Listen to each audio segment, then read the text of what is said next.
அப்ப எங்க தமிழக வெற்றி கழகத்துல பெண்கள் மட்டும் விபச்சாரினா அப்போ இது ஒட்டுமொத்த பெண்களையும் கேக்குறீங்களா இல்ல தாவேக்கா பெண்களை மட்டும் தான் நீங்க விரிவுபடுத்தி பேசிருக்கீங்க? அப்ப அந்த மாதிரி நாங்க ஒரு வர பெண்களையும் நீங்க இழிவுபடுத்தி இப்படி பேசினா அப்ப அத்தனை பெண்களும் சமையல் வரைக்கும் தான் போய் உட்காரணுமா? அப்ப நாங்களா வெளியே வரக்கூடாதா? எல்லா கட்சியிலுமே பெண்கள் இருக்காங்கல்ல, இந்த தாவேக்கால மட்டும் தான் பெண்கள் இருக்காங்களா? ஏன் எந்நேரம் தாவேக்கா பெண்களை மட்டும் அவங்க இழிவுபடுத்தி பேசிட்டு இருக்காங்க? நாங்க என்ன பண்ணோம்? நாங்க எங்க வேலையை நாங்க செய்யறோம், எங்களை கட்சி பண்ணி தான் நாங்க செய்யறோம். யாரையும் நாங்க தாழ்த்தி பேசல, யாரையும் நாங்க குறை சொல்ல வரவே இல்லை. அப்படி இருக்கிறப்போ அவங்க எப்படி எங்களை தாழ்த்தி பேசலாம்? அவங்களுக்கு யாரு இந்த ரைட்ஸ் கொடுத்தது? முதல்ல இதுக்குண்டான அவங்க கட்சியில இருக்கிற நிர்வாகங்கள்லாம் வேடிக்கை பார்த்துட்டு இருக்காங்களா? அப்ப நாங்களா பெண்கள் இல்லையா? அவங்களே ஒரு தாய் தானே பெற்றிருப்பாங்க. அப்ப நாங்களா உங்களுக்கு தாய்மார்கள் மாதிரி இல்லையா?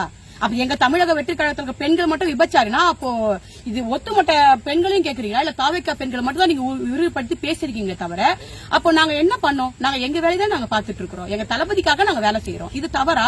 நாங்க என்ன தவறு பண்ணிருப்போம்? எல்லாருமே ஒவ்வொரு வீட்டுல இருந்து ஒவ்வொரு பெண்களை நாங்க செய்யறோம். எதுக்காக செய்யறோம்? அவருடைய அன்புக்காகவும் அவர் தளபதியாக இந்த முதலமைச்சர் பதவியில உட்கார்றதுக்காக தான் நாங்க இத்தனை பேர் நாங்க இறங்கி இந்த களத்துல இறங்கி நாங்க வேலை பார்த்துட்டு இருக்கோம். அது நாங்க பண்றது ஒரு குத்தமா? அப்ப அந்த மாதிரி நாங்க ஒரு வர பெண்களையும் நீங்க இழிவுபடுத்தி இப்படி பேசினா அப்ப அத்தனை பெண்களும் சமையல் வரைக்கும் தான் போய் உட்காரணுமா? அப்ப நாங்களா வெளியே வரக்கூடாதா? எங்களுக்கு அந்த தன்மானம் இல்லையா? நாங்களும் பெண்களை எங்களுக்கு உரிமை கொடுக்குறாரு எங்க தளபதி.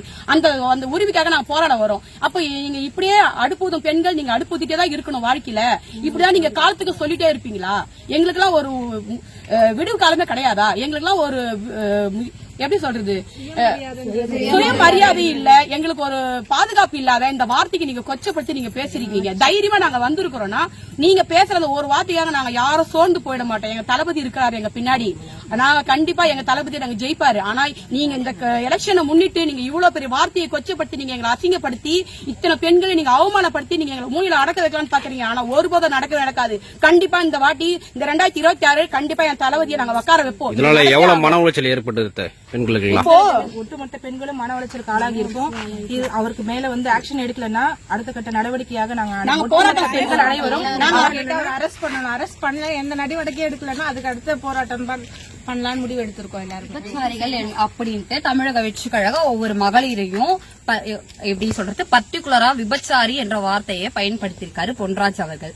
ஆக்சுவலி தமிழக வெற்றி கழகத்துல இருக்க ஒவ்வொரு பெண் நிர்வாகிகளுமே விபச்சாரிகள் அல்ல. நீங்க சொல்ற மாதிரி நாங்க ஒவ்வொருமே பாரதி கண்ட புதுமை பெண்கள். நேர்கொண்ட பார்வையோடு நிமிர்ந்த நெஞ்சத்தோடு போராடுகிற பெண்கள் தான் தமிழக வெற்றி கழக மகளிர் பெண்கள். ஒவ்வொருத்தருமே எங்களுடைய செய்கைகள் ஒவ்வொன்றும் அப்படிதான் எங்க தளபதி வழி நடத்தி கொண்டிருக்கிறார்.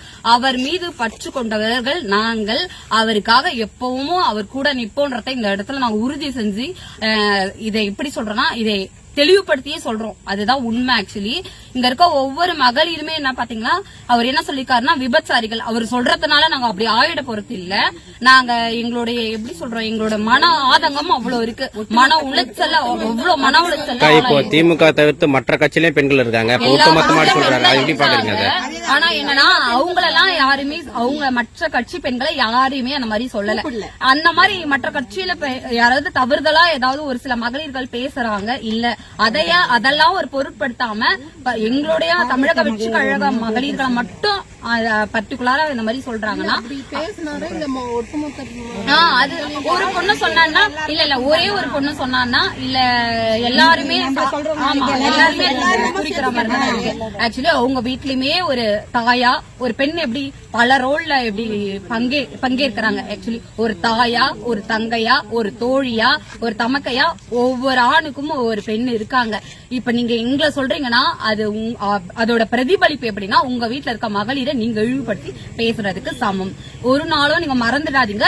ஒவ்வொரு தமிழக வெற்றி கழக மகளிரும் ஒன்று சேர்ந்தாங்கன்னா நீங்க இருக்கிற இடமே காணாம போயிடுவீங்க. இது மட்டும் உறுதி. நாங்கெல்லாம் களத்துல இறங்கணும்னா நீங்க கேட்ட அந்த வார்த்தைக்கு இந்த தமிழ்நாடு முழுக்க கொந்தளிக்கும். நாங்க அத்தனை பேருமே நாங்க இறங்கணும்னா இருக்கிற மொத்த பெண்கள் நாங்க இறக்கணும்னா அவ்வளவுதான். நீங்க இருக்கிற இடமே காணாம போயிடுவீங்க. இதுக்குள்ள பதில் நீங்க கொடுத்தே ஆகணும். அது வரைக்கும் நாங்க விட மாட்டோம். உங்க மேல நாங்க தக்க நடவடிக்கை நாங்க எடுத்தே ஆவோம். நீ எடுக்கணும் இந்த ஆக்ஷன். தமிழக மகளிரை இந்த அளவுக்கு பேசுறதுக்கு இந்த அரசாங்கம் கண்டிப்பா இதுக்கான ஆக்ஷன் எடுத்தே ஆகணும். அதற்கு நாங்க விட மாட்டோம்.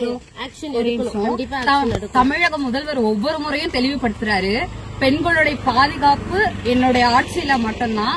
அக்கா பேசினாங்க இரும்பு கரத்தை கொண்டு பாதுகாப்பும். அவரோட இரும்பு கரம் இப்ப என்ன துருப்பிடிச்சு போயிடுச்சா இல்ல இரும்பு கரம் இல்லாம உடஞ்சு போயிடுச்சா? எங்களோட பாதுகாப்பு இதுல இருந்து என்ன தெரியுது? தமிழக மக்களுக்கு பாதுகாப்பு இருக்கா, இல்ல மகளிர்களுக்கு பாதுகாப்பு இருக்கா? இல்ல இப்ப இத கேட்டுட்டு அவர் எங்க போயிட்டாரு, காணாம போயிட்டாரு, இதுக்கான பதில் என்ன? அவர் ஒவ்வொரு இடத்துலயும் எப்படி என்ன ஒரு எப்படி அண்ணனா தகப்பனா அப்படி பாருங்க, டாடி அப்பா நானும் ஒரு மகளிர் தான்ப்பா. அவரு தளபதி எங்களுக்கு அண்ணன்னா நீங்க அப்பான்னு சொல்றீங்களே, ஒரு அப்பாவா இப்ப எங்க அண்ணன் வந்து ஒவ்வொரு மகளிரும் இந்த மாதிரி பேசுறாங்கன்ட்டு அதுக்கான முயற்சி எடுக்கணும்ன்றதுக்காக தான் நாங்க வந்திருக்கோம். தளபதி வழியில இருந்து வந்த மகளிர் நாங்க. ஒரு அப்பாவா நீங்க என்னப்பா எங்களுக்கு பண்ண போறீங்க? இந்த கேள்விக்கு நீங்க தயவு செஞ்சு எனக்கு பதில், ஆக்சுவலி எனக்கு இல்ல எங்க மகளிர் எல்லாருக்கும் நீங்க தான் பதில் சொல்லணும். பெண்களை பத்தி சொல்லிருக்காங்க. இப்ப எல்லா கட்சி சார்ந்த பெண்களும் இப்போ இது வந்து கண்டிப்பா கேட்டுதான் ஆகணும். நாங்க மட்டும் இல்ல, எங்களை மட்டும் சொல்லல அப்படின்னா இப்ப எல்லாருமே கேட்கணும். கண்டிப்பா அவர் மேல ஆக்ஷன் எடுத்தா மட்டும்தான் பெண்கள் நாட்டின் கண்கள்பா, பெண்கள் நாட்டின் கண்கள், பெண்கள் நாட்டின் கண்கள்பா. இப்படி எங்க பெண் குலத்தையே இழிவுபடுத்தின அவரை நீங்க என்ன பண்ண போறீங்க? ஆக்ஷன் எடுத்தா மட்டுமே இதுக்கான நடவடிக்கை நீங்க எடுக்கலனா எங்களோட அடுத்த கட்ட முயற்சியை கண்டிப்பா நாங்க எடுப்போம். பெண்கள் ஒன்று சேர்ந்தால் இந்த தமிழ்நாடு என்னவாகும் நீங்க கொஞ்சம் இழிவுபடுத்தி பேசல. தமிழக வெற்றி கழகத்தின் தலைவரையும் சேர்த்து இழிவுபடுத்தி பேசியிருக்கிறாரு. என்ன பேசியிருக்காருன்னா, தமிழக வெற்றி கழக தலைவர் தளபதி அவர்களுக்கு நன்றி தெரிவிக்கிறாரா. என்ன நன்றி தெரிவிச்சிருக்கிறாரு அவரு? எங்களை போல தற்கூரி பெண்களையும் விபச்சார பெண்களையும் அறிவுப்படுத்திய தளபதி விஜய் அவர்களுக்கு நன்றி என்ற வார்த்தையை சொல்லிருக்காரு. எங்க கழக தலைவரை அவர் எப்படி அந்த வார்த்தையை அவர் சொல்லலாம்? அவர் உடனடியாக அவர் மன்னிப்பு கேட்கணும். இல்லை என்றால் பெண்களுக்கு ஒரு சக்தி ஒண்ணு இருக்கு. ஒவ்வொருத்தரும் வந்து அதை சும்மா விட மாட்டோம். தமிழகம் முழுவதும் போராட்டம் நடக்கும். இதற்கு அவர் மன்னிப்பு கேட்டாகும். எங்க தளபதியை அவர் இழிவுபடுத்தி பேசியிருக்கிறாரு. ஒட்டுமொத்த தமிழ்நாட்டு பெண்களையும் அவர் இழிவுபடுத்தி பேசியிருக்காரு. இந்த வார்த்தைக்கு அவர் பகிரமாக மன்னிப்பு கேட்டே ஆகணும். அது கேட்டு மாட்டோம்.